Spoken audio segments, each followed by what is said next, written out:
காலை வணக்கம். இன்னைக்கு போட்டிருக்க இந்த வீடியோ மேகலா சிஸ்டருக்காக. மேகலா சிஸ்டர் தான் கமெண்ட்ஸில் கேட்டிருந்தாங்க, புட்டு வீடியோ போடுங்க அப்படின்னு. நான் அதிகமாகவே பச்சரிசி வாங்கி ஊற வச்சு நானே வீட்டில் பொடிச்சு தான் எடுப்பேன். பட் இந்த டைமில் வாங்கியிருக்கேன். நான் எப்போவாவது பொடி வாங்குறதா இருந்தால் ஈஸ்டர்ன், நெல்லாரா, அஜ்மி இந்த 3 பிராண்டு தான் வாங்குறது. இப்போது புட்டுக்கு அதிகமாகவே புழுங்கல் அரிசி மாவு பொடி தான் வருது. நான் இன்றைக்கி அஜ்மி பிராண்டில் தான் எடுத்திருக்கேன். தேவையான அளவு மாவு எடுத்துகிட்டு அது கூடவே அதுக்கு தேவையான அளவு உப்பு சேர்த்துக்கிட்டு இந்த மாவு கூடவே நம்ம கொஞ்சம் தேங்காவை சேர்த்து மிக்ஸ் பண்ணால் டேஸ்ட்டாகவே இருக்கும். தண்ணி தாராளமாக சேர்த்துக்கலாம். ஏன்னா புழுங்கல் அரிசி பவுடரானால அதிகமாகவே தண்ணி பிடிக்கும். அதிகமாக தண்ணி ஊற்றி நம்ம மிக்ஸ் பண்ணிவிட்டு ஒரு 10லேருந்து 15 நிமிஷம் க்ளோஸ் பண்ணி விட்டுக்கலாம். ஒரு 10 நிமிஷத்துக்கு அப்புறமா நம்ம ஓப்பன் பண்ணி பார்த்துக்கலாம். மாவு எடுத்து பார்க்கும்போது நமக்கு தெரியும் அதில் இன்னும் தண்ணி தேவைப்படுமா அப்படிங்க. நம்ம தண்ணி தேவைப்பட்டுன்னா இன்னும் கொஞ்சம் தண்ணி ஆட் பண்ணி திரும்ப ஒரு 10 நிமிஷம் மூடி விட்டுடலாம். நான் ஒரு 10 நிமிஷம் தாண்டி ஓப்பன் பண்ணி பார்த்துட்டு தேவையான அளவு தண்ணி சேர்த்து மிக்ஸ் பண்ணிட்டேன். நிறைய ஊரில் புட்டு நாட்டு சர்க்கரை சேர்த்து ஸ்வீட்டாக தான் பண்ணுவாங்க. ஆனால் கேரளா, கன்னியாகுமரி சைடு உப்பு சேர்த்து தான் புட்டு ரெடி பண்ணுவாங்க. மாவை ஊற வச்ச டைம்லேயே புட்டுக்கு தேவையான பாசிப்பயிரை வேக வச்சிடலாம். நமக்கு எவ்வளோ தேவை அந்த அளவு 1/2 டம்ளர் 1 டம்ளர் பாசிப்பயிரை எடுத்துகிட்டு தண்ணி அதிகமாக சேர்க்கக்கூடாது. இந்த அளவு தண்ணி சேர்த்து தேவையான அளவு உப்பு சேர்த்துட்டு 2 விசில் வச்சா போதும், பயிரை நல்லாவே ரெடி ஆயிரும். தண்ணி கரெக்டாக வற்றி பயிரை நல்லாவே ரெடி ஆயிடுச்சு. இப்போ பயிரை மாற்றி வச்சுட்டு புட்டு ரெடி பண்ணிடலாம்.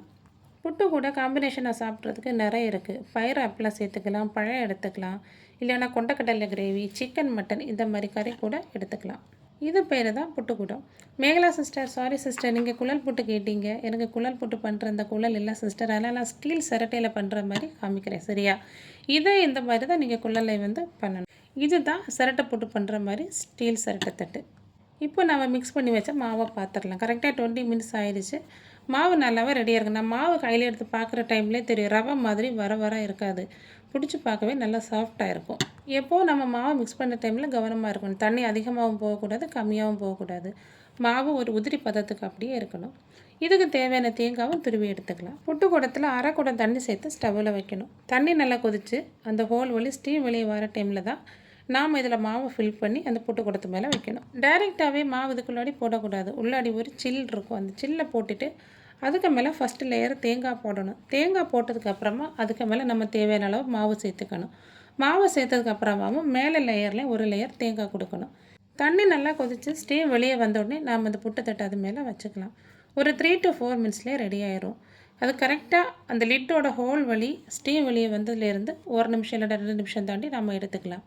புட்டு கரெக்டான பதத்துக்கு வெந்திருக்கும். இன்னும் வேணும்னா நம்ம தேங்காய் போடுற அந்த லேயரில் மாம்பழம், வாழைப்பழம் இது கூட குட்டி குட்டி பீஸையாக கட் பண்ணி சேர்த்துக்கலாம். எப்போவுமே நம்ம மாவு அதில் வைக்கிற டைமில் கை வச்சு அழுத்தி வைக்கக்கூடாது. ஜஸ்ட்டு அப்படி அந்த பவுலில் ஃபில் பண்ணணும். அப்படி இன்னைக்கு காலையில் எங்கள் வீட்டில் பிரேக்ஃபாஸ்ட்டு புட்டு, பயிறு, அப்பளம். அதே மாதிரி புட்டு கூட காம்பினேஷன் என்னென்னா மில்க் வித் காஃபி, டீ எடுக்கக்கூடாது. பிளாக் டீ இல்லைன்னா பிளாக் காஃபி எடுக்கிறது தான் இதுக்கு சூப்பராக இருக்கும். மேகலா சிஸ்டர், உங்களுக்கு இதில் ஏதாச்சும் டவுட் இருந்தால் நீங்கள் கமெண்ட்டில் கேளுங்க. நான் கண்டிப்பாக உங்களுக்கு ரிப்ளை பண்ணுறேன். வீடியோ பிடிச்சிருந்தால் லைக் பண்ணுங்கள், கமெண்ட் பண்ணுங்கள், ஷேர் பண்ணுங்கள்.